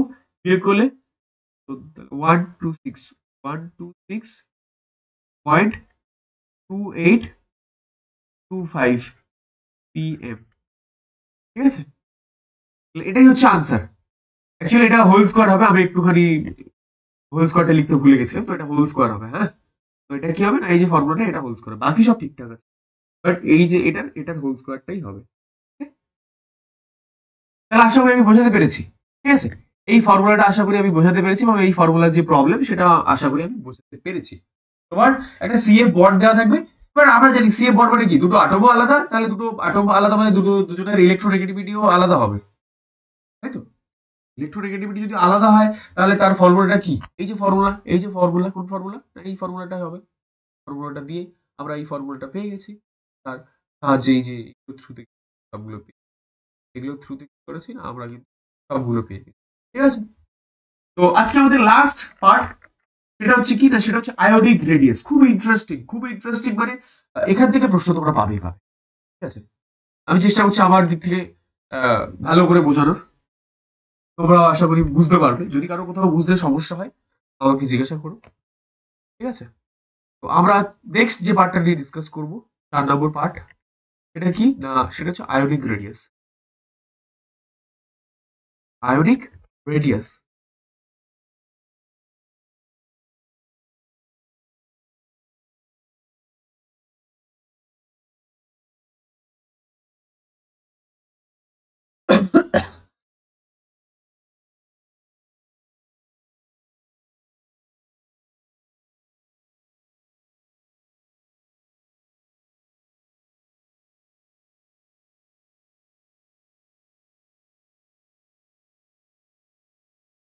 আমরা যদি এটা কি হবে?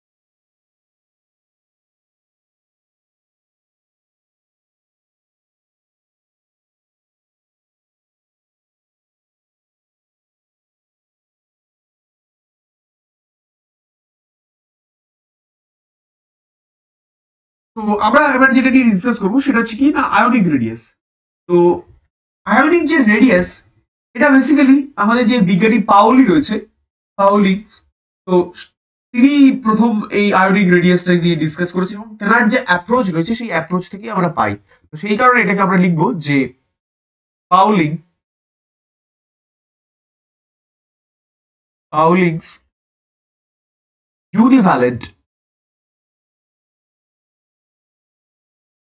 ইউনিভ্যালেন্ট অ্যাপ্রোচ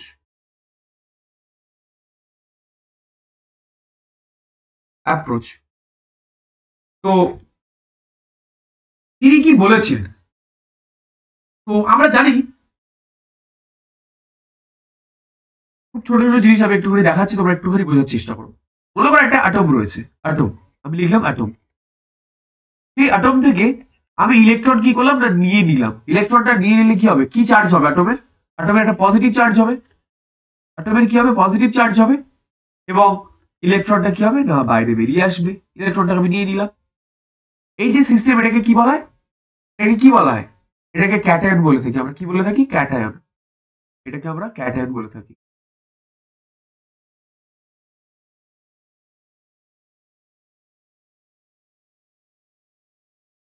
ক্যাটায়ন বলে থাকি, ঠিক আছে?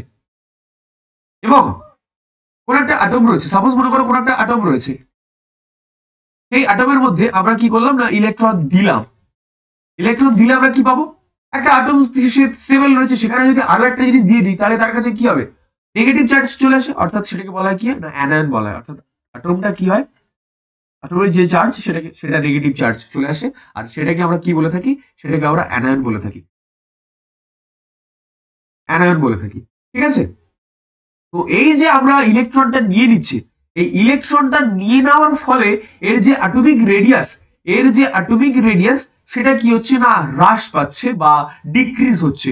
এর যে অ্যাটমিক রেডিয়াস সেটা কি হচ্ছে না সেটা কিন্তু ডিক্রিজ হচ্ছে। আর এখানে যেহেতু আমি দিচ্ছি, দেওয়ার ফলে কি হচ্ছে না এর অ্যাটমিক রেডিয়াস কি হচ্ছে না বেড়ে যাচ্ছে বা ইনক্রিজ হচ্ছে। ওকে, তো এই ছোট ছোট পয়েন্টগুলো একটুখানি তোমরা জেনে রাখবে, কারণ এগুলো আসে ইম্পর্টেন্ট জিনিস। এগুলো বেসিক জিনিস না ক্লিয়ার করলে না প্রবলেম হয়, ঠিক আছে? এটাই হচ্ছে ব্যাপার। সরি। তো এখানে একটা ফর্মুলা আছে, সেটা আমি পরে বলছি। আগে আমি মেইন জিনিসটাতে যাই। মেইন জিনিসটা বলতে আমি মেইন কিছু জিনিস তোমাদেরকে আগে দেখিয়ে দিই।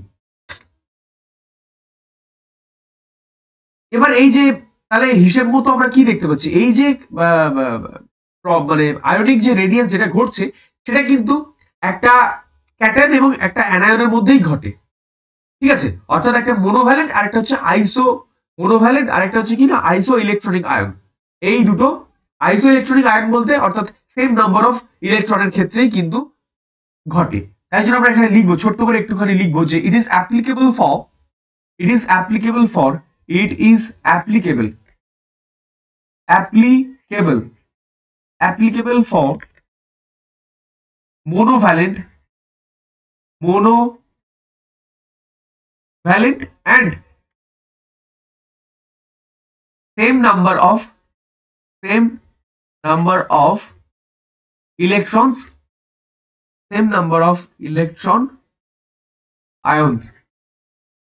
এদের ক্ষেত্রে কিন্তু এই যে আয়োনিক রেডিয়াস সেটাই কিন্তু পসিবল, আদারওয়াইজ অন্য কোনো মানে এলিমেন্ট বলো বা কোনো অ্যাটম বলো তাদের ক্ষেত্রে কিন্তু এটা হয় না, ঠিক আছে?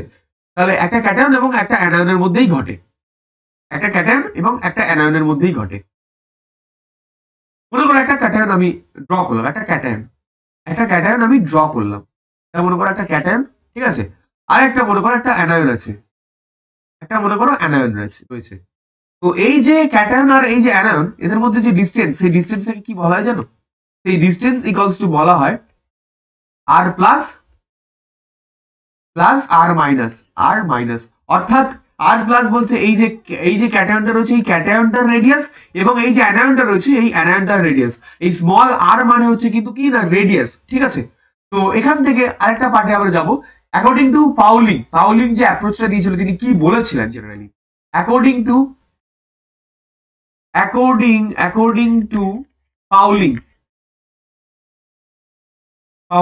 অ্যাকর্ডিং টু পাউলিং কি বলেছেন না, পাউলিং এটাই বলেছিলেন, পাউলিং এর সূত্র মানে ফর্মুলাটা এটাই ছিল যে আর ভ্যারিসেস 1/z স্টার। এবার জেড স্টার মানে আমরা কি দেখেছি, জেড স্টার ইকুয়ালস টু কি হয়, Z minus S, Z star equals to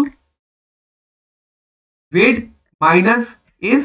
এবার এস অথবা আমরা কি দিই, সিগমা দিই, এটাও লিখতে পারি। এখানে জেডটা হচ্ছে কি না অ্যাটমিক নম্বর, আর এসটা হচ্ছে কি শিল্ডিং এফেক্ট মানে শিল্ডিং কনস্ট্যান্ট বা স্প্রেডিং কনস্ট্যান্ট, ঠিক আছে। এখান থেকে আরেকটা ফর্মুলা, এই ফর্মুলাটা কি আমরা অন্যরকম ভাবে লিখি, সেটা হচ্ছে যে R equals to C by Z star. এখানে সিটা কি, সিটা হচ্ছে প্রপোর্শনালিটি কনস্ট্যান্ট। তাহলে আমার সিটা পড়ে থাক, বাকি কে পড়ে রইল, জেড স্টার। তাহলে জেড স্টার মানে আমরা কি জানি, আমরা আগের লেকচারে প্রথমের দিকে পড়েছিলাম কি না জেড মাইনাস এস বা জেড মাইনাস সিগমা, যেখানে এই কার্বন না সরি এটা হচ্ছে সি মানে হচ্ছে প্রপোর্শনালিটি কনস্ট্যান্ট। কি বললাম আমি, প্রপোর্শনালিটি কনস্ট্যান্ট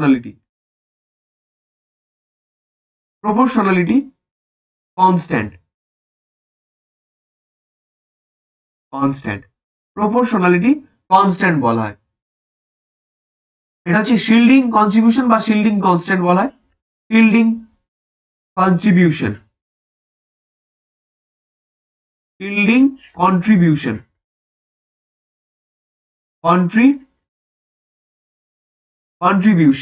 আর এই যে জেডটাকে আমরা কি বলে থাকি না, জেডটাকে আমরা বলে থাকি অ্যাটমিক নম্বর। ওকে, তাহলে এটা আশা করি আমি বোঝাতে পেরেছি। তাহলে আমরা এই যে আগের পাতায় যে আরটা পেলাম, এই আর ক্যাটায়নটা বের করার ফর্মুলাটা কি না, আর বের করার ফর্মুলাই হচ্ছে এটা। এরকম ভাবে কিন্তু আর আমাদেরকে বের করতে হবে, এরকম ভাবেই কিন্তু আর আমাদেরকে কিন্তু বের করতে হবে, ঠিক আছে। আর প্লাস মানে হচ্ছে তখন তোমার জেড স্টার এখানে প্লাস চলে আসবে, এখানে প্লাস চলে আসবে। এবার তোমরা বলতে পারো যে এখানে আর নেই তো এখানে আর প্লাস আছে, আর প্লাস মানে ওখানে তোমরা জেড স্টারের জায়গায় জেড স্টার প্লাস আর জেড স্টার মাইনাস দিয়ে দেবে, ঠিক আছে। তাহলে আমরা একটা প্রবলেম করলে ব্যাপারটা ক্লিয়ার হয়ে যাবে। একটা প্রবলেম করি, চলো। কোশ্চেনটা এটাই দিয়েছে কেসিএল এর ক্ষেত্রে, কেসিএল পটাশিয়াম ক্লোরাইড, ঠিক আছে, এটা দেওয়া রয়েছে। এর বলেছে যে ডিস্টেন্স, এই যে ডিস্টেন্স বলতে এরকম যে ডিস্টেন্স কেসিএল এটা অথবা শুধু ডি দিয়ে দেয়, এটা সমান কত বলেছে না, এটা সমান বলে দিয়েছে 3.14 অ্যামস্ট্রং এটা রয়েছে। এবার বলছে এখান থেকে বের করতে হবে যেটা, সেটা হচ্ছে যে আর প্লাস মানে এই যে আমরা কেসিএলটাকে আমরা ভাঙলে কি পাবো, আমরা কি পাবো, কে প্লাস পাই আর কি পাই প্লাস সিএল মাইনাস পাই। তাহলে এখানে ক্যাটায়ন কোনটা, এটা ক্যাটায়ন এটা অ্যানায়ন। তাহলে আমরা ক্যাটায়ন আর প্লাসের জায়গায় আর প্লাস মানে কি ক্যাটায়ন আমরা জানি, তাহলে আমরা কি লিখবো, তাহলে আমরা লিখবো এটাই যে আর কে প্লাস ইকুয়ালস টু কত এবং আর সিএল মাইনাস সমান কত, এটা সমান কত। খুবই সহজ, কিছুই নেই। আমরা জেনারেলি যেটা করব সেটা হচ্ছে প্রথম আমরা ইলেকট্রন বিন্যাস করবো, এটাকে আমরা ভেঙে ইলেকট্রন বিন্যাস করে নেব। ইলেকট্রন বিন্যাসটা কিরকম হয় না, আমরা যদি দেখি আনসারটা যদি আমরা লিখি কিরকম হবে না, আমরা জানি কে সিএলটাকে ভাঙলে কি পাই, কে প্লাস সিএল মাইনাস। তাহলে কে প্লাস আমরা লিখবো ইকুইভ্যালেন্ট সিএল মাইনাস, ঠিক আছে। এবার এদের ইলেকট্রন বিন্যাসটা করতে হবে। এবার কথা হচ্ছে ইলেকট্রন বিন্যাসটা আমরা কিভাবে করব, খুবই সহজ। আমরা জানি পটাশিয়াম কে মানে হচ্ছে তো পটাশিয়াম, তো পটাশিয়ামের যে অ্যাটমিক নম্বর সেটা কত, 19টা, সেটা কত 19টা। এবার 19টা থেকে যেহেতু প্লাস মানে একটা ইলেকট্রন বাইরে বেরিয়ে যাচ্ছে, তাহলে একটা ইলেকট্রন বাইরে বেরিয়ে গেলে কতগুলো ইলেকট্রন পড়ে থাকে, 19টা থেকে 18টা পড়ে থাকে। ঠিক তেমনি ক্লোরিনের অ্যাটমিক নম্বর কত, 17।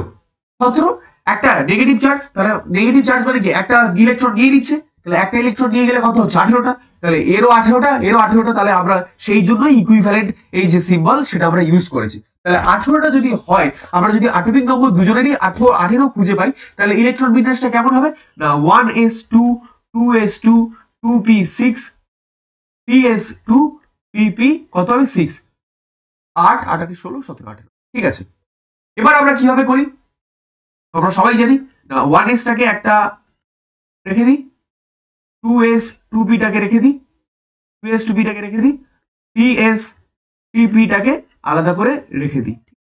এইভাবে আমরা আলাদা করে রেখে দিই।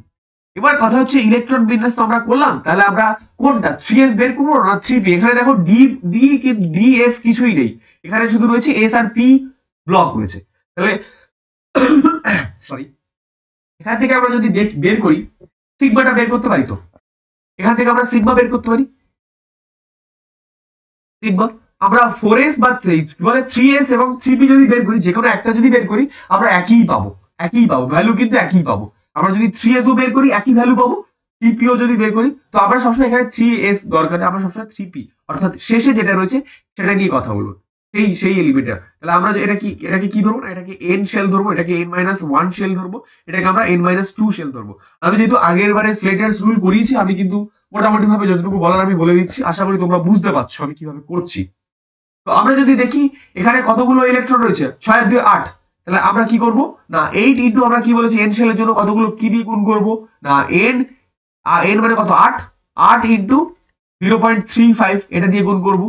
তারপর কত আছে প্লাস আবার 8 আছে, 8 মানে কত দিয়ে গুণ হবে 0.85 এটা গুণ হবে, আবার প্লাস দেব, তারপর কি আছে প্লাস দিয়ে বের করে তারপর আবার 2 আছে দেখো, তাহলে 2 মানে কত দিয়ে গুণ হবে, তাহলে 2 দিয়ে গুণটা করলে কত হবে না 2 ইনটু 1.00 এটা দিয়ে গুণ হবে। তাহলে এটা দিয়ে গুণ করলে আলটিমেটলি টোটাল ভ্যালু আমরা কত পাবো, আলটিমেটলি টোটাল ভ্যালু আমরা দেখবে টোটাল যদি দেখি, তাহলে ক্যালকুলেটরটা আমি ইউজ করছি, হ্যাঁ তোমরা ক্যালকুলেটর ইউজ করো অবশ্যই, 11.6 আসবে, 11.6 আসবে। এখান থেকে সিগমা কত আসবে না 11.6 আসবে, 11.6 আসবে।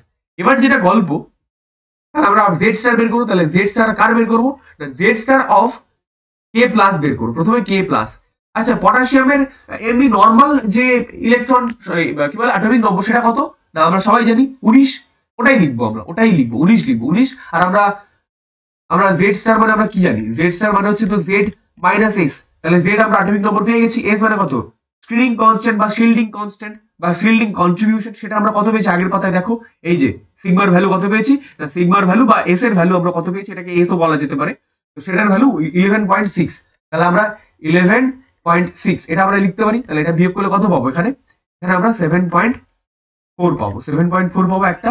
আরেকটা রয়েছে তোমার Z star of Cl minus, সেটা কত পাবো না Cl ক্লোরিনের কতগুলো ইলেকট্রন থাকে 17টা ইলেকট্রন থাকে, কি পেয়েছি না পেয়েছি সেটা পরের কথা, মেন যেটা কত থাকে 17 থাকে, তো 17 মাইনাস সিগমার ভ্যালু কত বা এস এর ভ্যালু কত 11.6, তাই 11.6 দিয়েছি ইকুয়ালস টু কত পেয়েছি আমরা, এটা আমরা পেয়েছি 5.4।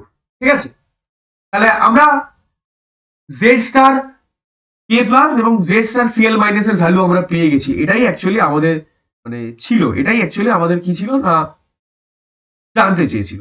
ঠিক আছে, এটাই আমাদের জানতে চেয়েছিল।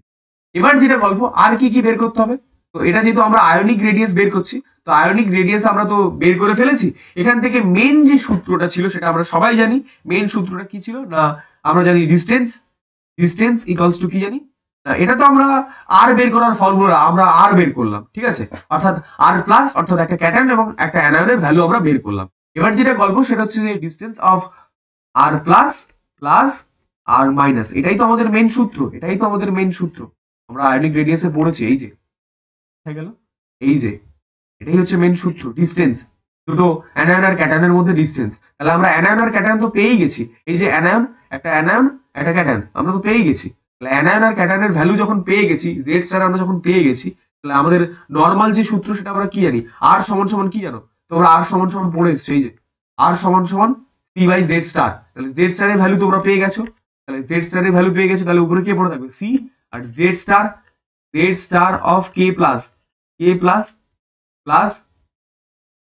C by Z star of Cl minus, তাহলে উপরে সি পড়ে থাকলো, এটা সমান সমান কত বলে দিয়েছিল আমাদের অ্যাকর্ডিং টু কোশ্চেন পেপার এটাই বলে দেওয়া ছিল না, এটা সমান সমান ডি এর ভ্যালু কত বলে দিয়েছিল, ডি এর ভ্যালু বলে দিয়েছিল এই যে দেখো 3.14 অ্যাংস্ট্রম, 3.14 অ্যাংস্ট্রম। তাহলে এটা কত হবে, কে এর ভ্যালু কত পেয়েছিলাম আমি 7.4, তাহলে 7.4 বসালাম প্লাস সি বাই কত পেয়েছি 5.4, এটা সমান সমান কত না 3.14 হলো। এবার এটাকে আমরা লসাগু করব, এটা আমরা দুটো যদি লসাগু করলে আমরা কত পাবো, এটা দিয়ে গুণ করলে দুটো গুণ করলে আমরা কত পাবো, ভ্যালু পাবো 39.96 পাবো। আর এটা কত হবে, এটা দিয়ে এটা ভাগ করলে এটা পাবো, তাহলে 5.4 সি প্লাস 7.4 সি। এটা কিন্তু আমি ভেঙে ভেঙে করাচ্ছি, এটা কিন্তু কেউ করে না ভেঙে ভেঙে, যাই হোক আমি করেই দিচ্ছি, সমস্যা নেই। 3.14 এটা পাচ্ছি কত 3.14, তাহলে 3.14 আমরা যদি পাই, 3.14 পাই, তাহলে এটা যোগ করলে কত পাবো, এটা আমরা যোগ করলে যেটা পাবো সেটা হচ্ছে যে 12.8 সি। আর এই দুটো কি হবে, গুণ হয়ে যাবে, এই দুটো গুণ হয়ে যাবে, তাহলে গুণ করলে কত পাবো এখানে 125.4744 পাবো। তাহলে এখান থেকে সি এর ভ্যালু বের করতে পারবো, অবশ্যই সি এর ভ্যালু বের করতে পারবো। সি এর ভ্যালু বের করলে কত পাবো আমরা, সি মানে হচ্ছে তোমার প্রপোর্শনালিটি কনস্ট্যান্ট। তাহলে এখান থেকে আমরা যদি সি এর ভ্যালু বের করি, নেক্সট পেজে আমি যাচ্ছি, আমি যদি নেক্সট পেজে যাই,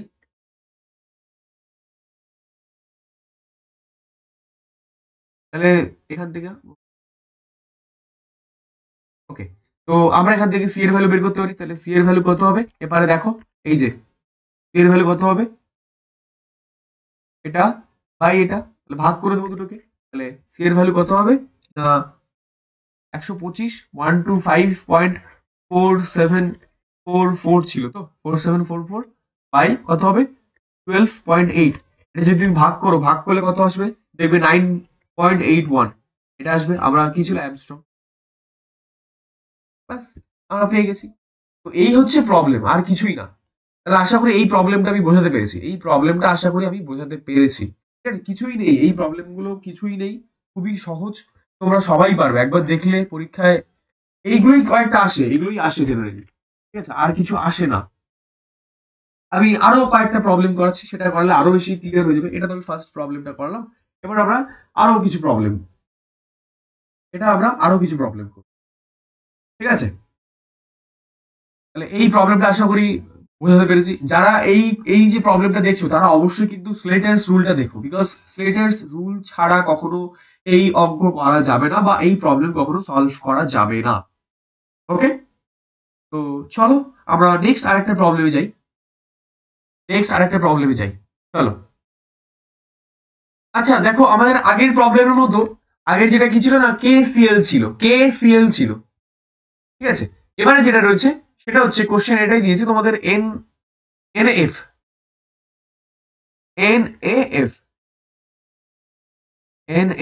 এটা দিয়েছে। এটা দিয়ে বলছে এর মধ্যে যে ডিস্টেন্স রয়েছে, ডিস্টেন্স কত বলেছে না 231 pm, এটা ডিস্টেন্স বলেছে। এই ডিস্টেন্স বলতে অ্যাকচুয়ালি ডি মানে হচ্ছে এটাই, distance of NA to F, এটাই বলতে 231 বুঝিয়েছে। কখনো পরীক্ষা হলে যদি এরকম দেয়, এটা নিয়ে কখনো ভাববেন, এটা মানেই হচ্ছে এটা, ঠিক আছে, আলটিমেটলি আর কিছুই না। তো এটা বলে দিয়েছে। এবার এখান থেকে বলেছে আমরা কি জানি, NA F টাকে যদি আমরা ভাঙাই তাহলে আমরা কি পাবো, NA প্লাস আর F মাইনাস পাবো। তাহলে আমরা আমাদেরকে ভ্যালু চেয়েছে যেটা, সেটা হচ্ছে যে R প্লাস NA, এটা সমান কত। এবং আরেকটা যেটা বলেছে কোশ্চেনে, দেখি কি বলেছে, আরেকটা যেটা বলেছে সেটা হচ্ছে যে R মাইনাস F, এটা সমান কত, ঠিক আছে। এই দুটো জেনারেলি আমাদেরকে বলেছে, এটা বের করতে হবে। তো খুবই সহজ, তারপর আমরা ডিস্টেন্স যেভাবে আমরা বের করি সেইভাবেই আমরা বের করব, খুবই সহজ। তো আমরা সোডিয়ামের যদি ইলেকট্রন সংখ্যা দেখি তাহলে কতগুলো রয়েছে, সোডিয়ামের 11টা থাকে না, 11টা, সেখান থেকে একটা প্লাস মানে একটা বেরিয়ে যাচ্ছে, তাহলে কতগুলো থাকবে, 10টা থাকবে। আর এখানে তুমি যদি দেখো ফ্লুরিনের কতগুলো থাকে, 9টা, ফ্লুরিনের 9টা থাকে, 9টা থেকে একটা নেগেটিভ চার্জ মানে একটা নিয়ে আসছে, তাহলে কতগুলো, 10টা। তাহলে এ আর এ 10টা ইলেকট্রন, তাহলে এরা দুজনে কি হচ্ছে, ইকুইভ্যালেন্ট। তাহলে ইকুইভ্যালেন্ট যদি হয় আমরা ইলেকট্রন বিন্যাস তো করতেই পারি। তাহলে ইলেকট্রন বিন্যাস যদি আমরা করি তাহলে কিরকম ভাবে করবো ইলেকট্রন বিন্যাস, যেভাবে শিখিয়েছি, NA প্লাস ইকুইভ্যালেন্ট সিস্টেমের চিহ্ন দেবো, তারপর আমরা এফ মাইনাস দেবো। ওকে, এবার দিয়ে এর যে ইলেকট্রনিক কনফিগারেশন যেটা আমরা লিখেছিলাম, মানে যেভাবে এই যে কোথায় এই যে এটা আমরা লিখেছিলাম সেটা আমরা একটুখানি লিখবো, সেটাই আমরা লিখবো। তাহলে 1s2 2s 2p 2s2 2p6, তাহলে দেখো 10টা ইলেকট্রন হয়েই যাচ্ছে, আর নতুন করে কিছু করতে হচ্ছে। এবার আমরা কি করবো না, আমরা সেই যেভাবে শিখিয়েছিলাম স্লেটার্স রুলে 1s টাকে একটা রেখে দেবো, 2s 2p টাকে আলাদাভাবে রেখে দেবো। এবার এখানে এন শেল কোনটা, সবচেয়ে বাইরের যে শেল সেটাকে বলা এন শেল, এটা হচ্ছে এন শেল, আর এটা হচ্ছে n-1 শেল, n-1 শেল। এবার সিগমা বের করার ফর্মুলাটা কি, সিগমা বের করার ফর্মুলা যেটা সেটা আমরা সবাই জানি। এন সেলের ক্ষেত্রে যতগুলো ইলেকট্রন রয়েছে সেই ইলেকট্রনটাকে দিয়ে কত আমরা, এটা যেহেতু এস এবং পি, আমরা পি অরবিটালের ক্ষেত্রে বের করছি, তাহলে এস আর পি অরবিটালের ক্ষেত্রে কি সূত্র ছিল, তোমরা যদি স্লেটার্স রুল দেখো তাহলে বলে দেওয়া রয়েছে যে এন এর উপরে বাইরে যদি শেল থাকে, ডান দিকে যদি কোনো শেল থাকে সেগুলোর ভ্যালু 0 হয়, বাঁ দিকে যেগুলো থাকে সেগুলো n-1 n-2 n-3 এরকম ভাবে এগিয়ে যায়। তবে এন সেলের ক্ষেত্রে যেটা থাকে সেটা কি হয় না, যতগুলো ইলেকট্রন রয়েছে, যতগুলো 6 2 8, তাহলে 8 ইন্টু 0.35 দিয়ে গুণ করব, আর বাকি প্লাস দিয়ে আবার n-1 শেলের ক্ষেত্রে দুটো ইলেকট্রন রয়েছে, তাহলে 2 ইন্টু 0.85 এটা গুণ করব। এবার কথা হচ্ছে যদি n-2 n-3 থাকতো তখন কিন্তু প্রত্যেকটাই যা ইলেকট্রন থাকতো সেগুলো দিয়ে আমরা কত দিয়ে গুণ করতাম না 1.00 দিয়ে গুণ করতাম। তাহলে এর ভ্যালু কত আসবে, এর ভ্যালু যেটা আসবে সেটা হচ্ছে তোমার এদিকে কত হচ্ছে, এটা 2.8 প্লাস 1.7 এটা মানে হচ্ছে তোমার 4.5, এটা মানে হচ্ছে কত না, এটা মানে হচ্ছে 4.5। তাহলে সিগমার ভ্যালু তুমি পেয়ে গেলে, সিগমার ভ্যালু কত পেলে না, সিগমার ভ্যালু পেলে তুমি 4.5। তাহলে আমরা নেক্সট পেজে যেভাবে সলভ করেছি, আগের পাতায় যেভাবে সলভ করেছি এইরকম ভাবেই আমরা সলভ করব, এই যে এরকম ভাবেই সলভ করব, কিছু নেই, খুবই ইজি। তাহলে আমরা এন এ প্লাস, তাহলে এর সোডিয়ামের ইলেকট্রন সংখ্যা কত, তাহলে আমরা জেড স্টার বের করবো। তাহলে জেড স্টার বের করার ফর্মুলাটা কি, জেড স্টার বের করার ফর্মুলা হচ্ছে Z minus S, S K আমরা সিগমাও বলতে পারি। তাহলে আমরা জেড স্টার কার বের করবো না, জেড স্টার অফ আমরা কার বের করবো না, এন এ প্লাস এর বের করবো। তাহলে এন এ প্লাস এর বের করলে সোডিয়ামের কতগুলো ইলেকট্রন থাকে আমি বলেছি, যখন আমরা জেড স্টারটা বের করবো তখন আমরা ওই প্লাস মাইনাস দিয়ে মাথা খাবো না, তখন আমাদের যতগুলো ইলেকট্রন ততগুলোই লিখবো। সোডিয়ামের কতগুলো ইলেকট্রন থাকে, 11টা ইলেকট্রন, আর এদিকে আমরা ইলেকট্রন কি বলে অ্যাটমিক নম্বর পেয়ে গেলাম। আর স্ক্রিনিং কনস্ট্যান্ট আমরা কত পেয়েছি, দুজনের স্ক্রিনিং কনস্ট্যান্ট 4.5, তাহলে আমরা কত বসাবো 4.5। তাহলে উত্তরটা কত হবে এখানে না, এখানে 6.5 আসবে, 6.5, 10 11, ঠিক আছে। এবার Z star of F minus এর ক্ষেত্রে যদি বের করি তাহলে 9 মাইনাস 4.5, অর্থাৎ ফ্লুরিন অ্যাটমের অ্যাটমিক নম্বর কত 9 থেকে আমরা স্ক্রিনিং কনস্ট্যান্ট বা স্ক্রিনিং কন্ট্রিবিউশন বা শিল্ডিং কন্ট্রিবিউশন কত রয়েছে, এস মানে কত 4.5, তাহলে এটা যদি আমরা বিয়োগ করি তাহলে কত পাবো না 4.5ই পাবো। তাহলে আমরা জেড স্টার পেয়ে গেলাম। এবার আমরা ফর্মুলা কি জানি আমরা, তোমরা কিন্তু নিচে নিচে করবে, আমি ডান দিকে করে দিচ্ছি, D equals to R plus R minus. তাহলে আর প্লাস এর ভ্যালু কত, আমরা আর মানে জানি C by Z star of কার না N A plus plus C by Z star of এটা হচ্ছে তোমার কি না নেগেটিভ চার্জ যুক্ত কোনটা আছে এফ মাইনাস, তাহলে এটা হবে এফ মাইনাস। ওকে, তাহলে এটা সমান কত বলে দিয়েছিল না, এটা সমান আমাদের বলে দিয়েছিল যে 231 pm, এটাই বলে দিয়েছিল। তাহলে খুবই সহজভাবে আমরা করবো। এটার ভ্যালু কত পেয়েছি, এন এর ভ্যালু 6.5 বসিয়ে দাও, আর উপরে কত সি প্লাস এখানে কত পেয়েছিলাম 4.5, এই Z star of F minus এর ভ্যালু 4.5 পেয়েছিলাম, সি ইকুয়ালস টু কত পাবো 231, এটা পেয়েছি। তাহলে এটা একটা লসাগু করলে আমরা কত পাবো, এটা একটা লসাগু করলে আমরা যেটা পাচ্ছি সেটা হচ্ছে তোমার 29.25, এটা পাচ্ছি 29.25, এটা পাচ্ছি, এটা ভাগ করলে আমরা কত পাবো, এটাই পাবো। তাহলে 4.5c প্লাস 6.5c এটা পাবো, এটা সমান কত আসছে না 231 পাচ্ছি।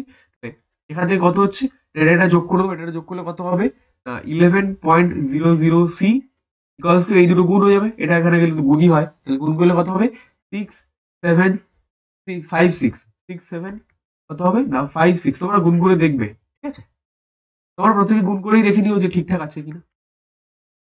আমি ক্যালকুলেটর করছি, তো এখান থেকে সি এর ভ্যালু বের করলে কত হবে, সি এর ভ্যালু আসবে কত না সি সমান যেটা আসে সি সমান কত আসবে 6756.75 ভাগ কত আসবে ভাগ 11.00, তাহলে সি এর ভ্যালু কত আসবে এখান থেকে সি এর ভ্যালু কত আসবে? এখান থেকে যদি আমরা দেখি তাহলে এখান থেকে সি এর ভ্যালু কাটাকুটি করলে মানে ভাগ করলে কত আসবে? ভাগ করলে 614.25 এটা আমরা পিএম লিখি। ওকে, তাহলে আমরা এই ভ্যালুটা পাচ্ছি, জেনারেলি এই ভ্যালুটা। এই প্রবলেমটা আশা করি বোঝাতে পেরেছি। খুবই সহজ, বুঝলে? খুবই সহজ গো, কিছুই নেই এই প্রবলেমটা। নেক্সট আরেকটা প্রবলেমে যাব। নেক্সট আরেকটা প্রবলেম বলতে সেম প্রবলেমে যাব। কোশ্চেনটা এটাই, কোশ্চেনটা আমি লিখি, কোশ্চেনটা লিখি আর তোমাদেরকে আমি বলি।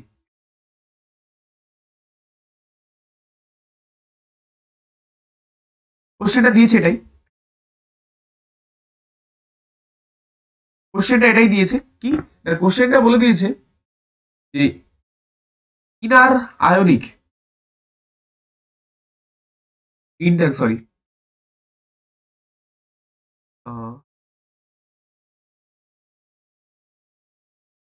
Inter ionic inter ionic inter ionic distance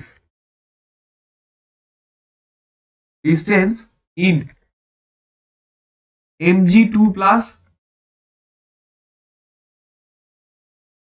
O2 minus. এটার মানে হচ্ছে নেগেটিভ চিহ্ন নয়, কিন্তু এটা হচ্ছে থেকে 2, অর্থাৎ Mg2 অক্সিজেন ইজ কত বলেছে? 257.4 pm। এটা ঠিক আছে, বলে দিয়ে বলছে ক্যালকুলেট ইউনিভ্যালেন্ট রেডিয়াস,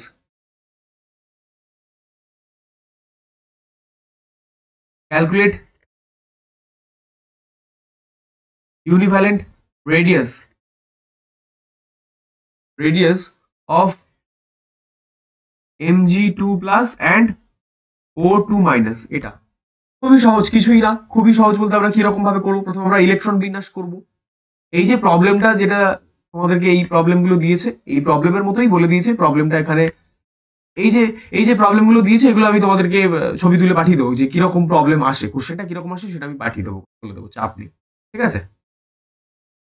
এই প্রশ্নটা দিয়েছে, এই প্রশ্নটা দিয়ে আর নতুন করে কিছু লেখার দরকার, ডিরেক্টলি আমরা আনসার সলভ করবো। এবার আমরা ম্যাগনেসিয়ামের যদি আমরা অ্যাটমিক নম্বর দেখি তাহলে কত পাই? ম্যাগনেসিয়ামের অ্যাটমিক নম্বর হচ্ছে 12। 12 থেকে দুটো বেরিয়ে গেলে কত পড়ে থাকে? 10টা। আর অক্সিজেনের অ্যাটমিক নম্বর কত? না 8। 8 থেকে আবার দুটো 2 নেগেটিভ মাইনাস চার্জ আছে, মানে দুটো ইলেকট্রন আবার জোড় হচ্ছে, তাহলে কত হচ্ছে? 10। তারা একে অপরের তাহলে কি ইকুইভ্যালেন্ট, তাহলে Mg2 plus equivalent oxygen 2 minus এর যে ইলেকট্রন বিন্যাস কত হবে? 10, তাই তো? তাহলে 10টা হলে কি হবে? 1s2 2s2 2p6 2s2 2p6 এই হয়ে গেল তোমার 10টা। তাহলে আবার ফ্লেটাস রুল দিয়ে জানি 1s টাকে একটা ভাবে রেখে দেবো, 2s2bটাকে আলাদা করে রেখে দেবো, 3s3bটাকে আলাদা করে রেখে দেবো, 3d-টাকে আলাদা করে রেখে দেবো, এইভাবে আমরা সলভ করি। তো এখান থেকে আমরা কি বের করবো? না সিগমা বা এস এর ভ্যালু বের করবো। তো আমরা জানি যে এটাকে আমরা এন শেল ধরি, আগের প্রবলেমের মতো এটাকে আমরা n-1 শেল ধরবো, এইভাবে আমরা এগিয়ে যাবো, n-2 n-3 এরকম ভাবে এগিয়ে যাবো। তো এখানে এই দুটো শেল রয়েছে, তাহলে এন শেলে যতগুলো ইলেকট্রন রয়েছে তার সাথে কত দিয়ে গুণ করবো? এস বা পি অরবিটালের ক্ষেত্রে আমরা কতগুলো দিয়ে গুণ করি? না 0.35। তাহলে 8 রয়েছে, 6 আর এই 2, তাহলে কত রয়েছে? 8। তাহলে 8 ইন্টু 0.35 প্লাস 2 ইন্টু 0.85 এটা গুণ করলে কত পাবো? আমরা আগের প্রবলেমে কত পেয়েছিলাম? এই যে দুটো, এখানেও 10টা, তাহলে আলটিমেটলি গুণ করে কত পেয়েছিলাম? 4.5। আমি ডিরেক্টলি করে দিচ্ছি, 4.5 পেয়েছিলাম। আমরা যেটা পেয়েছিলাম সেটা হচ্ছে কত পেয়েছিলাম? না সিগমার ভ্যালু পেয়েছিলাম 4.5, এটাই আমরা পেয়েছিলাম, 4.5 পেয়েছিলাম। তো এখান থেকে আমরা কি করব? না এখান থেকে আমরা যেটা বের করবো সেটা হচ্ছে যে জেড স্টার বের করবো। জেড স্টার অফ কার? না Mg2 প্লাস। Mg2 প্লাস এর Mg এর ইলেকট্রন কতগুলো থাকে? 12টা ইলেকট্রন থাকে, সেখান থেকে বিয়োগ করছি কতগুলো? না সেখান থেকে বিয়োগ করছি 4.5। অর্থাৎ আমরা জানি সূত্রটা হচ্ছে z star equals to z minus s। তাহলে z এর ভ্যালু কত পেয়েছি? 12। z মানে হচ্ছে কি বলেছিলাম? না অ্যাটমিক নম্বর, আর s টা হচ্ছে স্ক্রিনিং কনস্ট্যান্ট বা স্ক্রিনিং কন্ট্রিবিউশন। তাহলে এটা আমরা বিয়োগ করলে কত পাবো? 7.5 পাবো। 7.5, তাহলে আমরা z star of Mg2 plus পেয়ে গেলাম। এবার আমরা কি করবো? না z star of O2 minus এটা পেলে কত পাবো? অক্সিজেনের 8টা থাকে, 8 মাইনাস 4.5 এটা সমান কত হবে? 3.5 হবে। তাহলে 3.5 আমরা পেয়ে গেলাম। এবার যেটা আমরা দেখবো সেটা হচ্ছে যে আমরা ডিসটেন্স বের করবো, ডিসটেন্স আর প্লাস আর মাইনাস, এটা আমরা দেখবো। আমাদের অ্যাকর্ডিং টু প্রবলেম যেটা দেওয়া ছিল সেটা হচ্ছে যে R plus B equals to R plus R minus, এটা বের করবো। এটা সমান সমান কত বলে দিয়েছিল না 257 পয়েন্ট কত বলে দিয়েছিল জানো 257.4 pm। তাহলে এখান থেকে আমরা কি বের করবো না আর প্লাস, তাহলে আর মানে আমরা কত পেয়েছি এই যে আর মানে আমরা জানি আর মানে কি জানি না C by Z star, C by কি পাই না C by Z star, Z star কার পাই না একটা হচ্ছে mg 2 প্লাস আর একটা যেটা পাই সেটা হচ্ছে আর মানে হচ্ছে তোমার C by Z star of কি পাই না ও টু মাইনাস এটা সমান সমান কত 257.4 7.4 ঠিক আছে এটা আসে।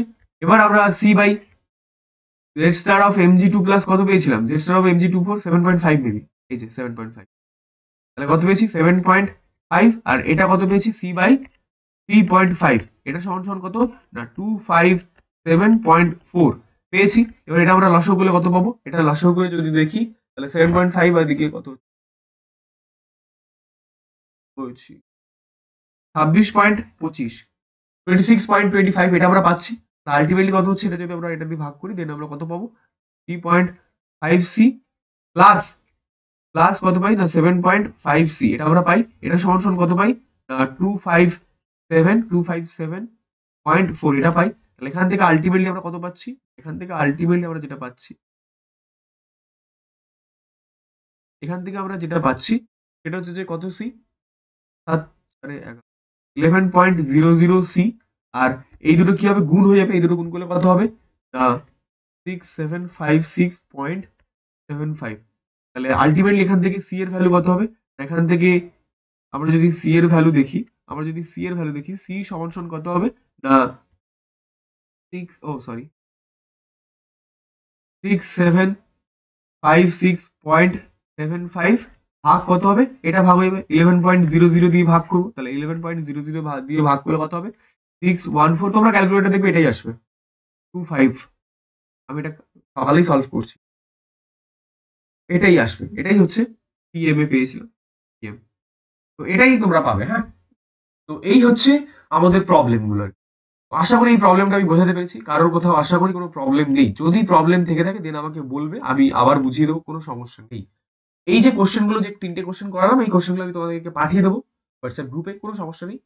তো এইগুলো তোমরা সলভ করো এগুলোই করো আর কিছু করতে লাগবে আর যদি এক্সট্রা কিছু করতে লাগে সেগুলো আমি করিয়ে দেবো চাপ নেই এগুলোই আপাতত সলভ করো এগুলো করাচ্ছে এগুলোই করো কোশ্চেন আসলে এগুলোর মধ্যে থেকে আসবে ঠিক আছে।